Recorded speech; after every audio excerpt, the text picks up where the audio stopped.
Ethan was 17 when his parents left him alone for the weekend. It wasn't a big deal at first.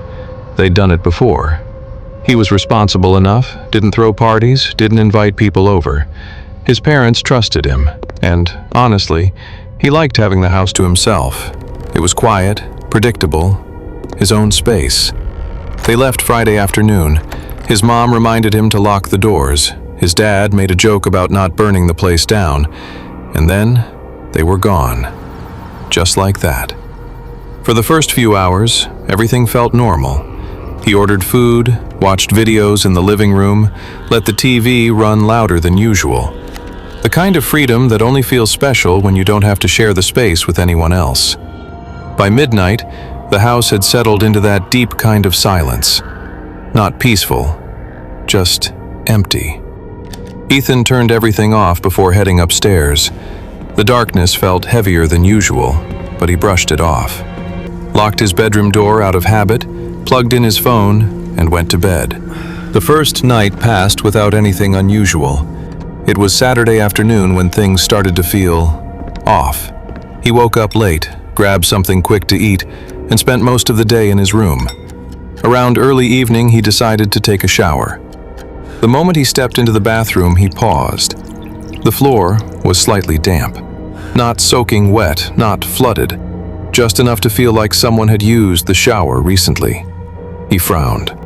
Maybe he had taken one earlier and just forgot? That didn't make sense. He hadn't. Still, it wasn't enough to panic him. Houses did weird things sometimes. Moisture, humidity, whatever. He shrugged it off and took his shower. But while he was in there, something started bothering him. The curtain. It was pulled slightly open when he got in, just a few inches. Ethan knew for a fact he always kept it fully closed. It was a small detail, but it stuck in his head longer than it should have. After he got out, he checked the rest of the house. Front door, locked. Back door, locked. Windows, all closed. Everything looked exactly the way it should. That night, he stayed up later than usual, not because he was scared. That's what he told himself. Just not tired. Around 1:30 a.m., he was in his room scrolling on his phone when he heard it. A faint sound from down the hall. At first, he thought it was pipes. Old houses make noise. Everyone knows that. But then it came again. Clearer this time. Water. Running water. Ethan froze. He slowly looked toward his bedroom door. The sound wasn't loud, but it was consistent. A steady stream, like a shower. He sat there for a few seconds, listening, trying to convince himself it wasn't what it sounded like. But it didn't stop. It didn't fluctuate like pipes. It didn't cut in and out. It just kept going. He stood up quietly and walked to his door. His hand rested on the handle for a moment. Then he opened it. The hallway was dark. The only light came from his room behind him, casting a long shadow across the floor, and from the bathroom at the end of the hall, a faint glow. The light was on, and the sound of water was unmistakable now. The shower was running. Ethan felt his stomach drop. He hadn't turned it on. He hadn't even been near the bathroom since earlier. He took a slow step into the hallway, then another. Each step felt louder than it should have, even though he was trying to be quiet. The closer he got, the clearer the sound became. Water hitting tile, steam faintly drifting out from under the door. The bathroom door was slightly open, just like the curtain had been earlier. That same few inches. Ethan stopped a few feet away. His heart was pounding so hard it felt like it was echoing in his ears. He didn't say anything at first. Then, barely above a whisper, he called out, "Hello?" No response, just the sound of the shower. He swallowed, tried again, louder this time. "Is someone in there?" Nothing. No movement, no voice, just water. For a moment, he actually considered opening the door, just pushing it open and proving to himself it was nothing. But something in his gut told him not to. Instead, he slowly backed away, step by step. eyes locked on that slightly open door.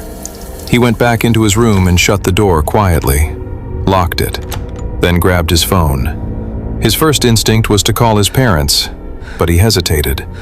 What was he going to say? There's a shower running?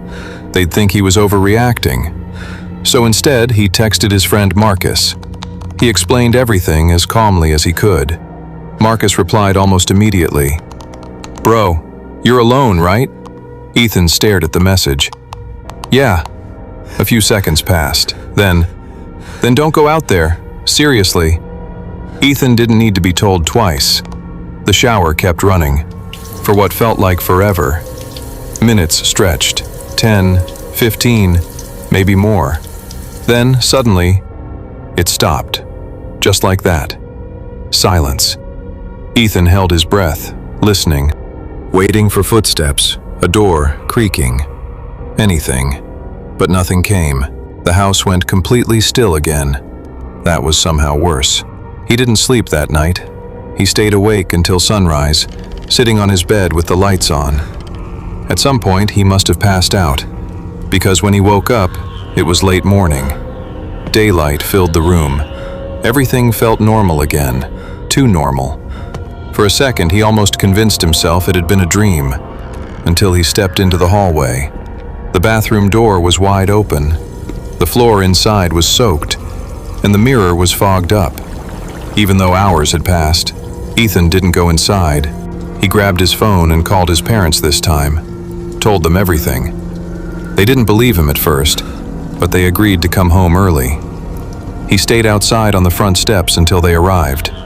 Didn't go back in, didn't check anything, just waited. When his parents finally got back that afternoon, his dad did a full check of the house. Closets, basement, every room. Nothing. No sign of forced entry, no missing items, no explanation. But there was one thing, something his dad almost didn't mention, up in the attic. There was a small access panel in the hallway ceiling. It had been slightly open, just a few inches. Ethan swore it had been closed before. His dad climbed up to check. At first, everything looked normal. Dust, insulation, storage boxes. Then he noticed something off. Near the edge, right above the bathroom, the insulation had been pressed down, flattened, like someone had been lying there, watching through the vent. And next to it, an empty plastic water bottle, still slightly warm.